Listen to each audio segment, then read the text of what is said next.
Hi friends, எல்லோரும் எப்படி இருக்கீங்க? இன்றைக்கி வந்து ஆடி 18. இன்றைக்கி பார்த்தீங்கன்னா எங்கள் தாத்தாக்கு வந்து சாமி கும்பிடுவோம் எங்கள் வீட்டில். ஸோ அதனால் அன்றைக்கான வேலைலாம் சூப்பராக நடந்துட்டு இருந்துச்சு. ஒரு பக்கம் பார்த்திங்கன்னா சிக்கன் நல்லா வெந்துட்டு இருந்துச்சு.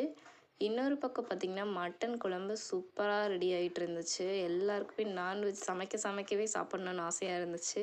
ஆனால் சாமி கும்பிட்டதுக்கு சாப்பிட்ணும். வச்சுட்டாங்க, சாப்பாடு ஆயிடுச்சு, மட்டன் சிக்கன் எல்லாம் ஆயிடுச்சு. நீ சாமி கும்பிட்டு எல்லாரும் சாப்பிட ஆரம்பிச்சிடலாம். அதுக்கப்புறம் பார்த்திங்கன்னா தாத்தாவுக்கு வந்து படையல் வைக்க ஆரம்பிச்சிட்டோம். படையல் பார்த்திங்கன்னா நாங்கள் அவருக்கு பிடிச்சது தான் எல்லாமே செஞ்சுருந்தோம்.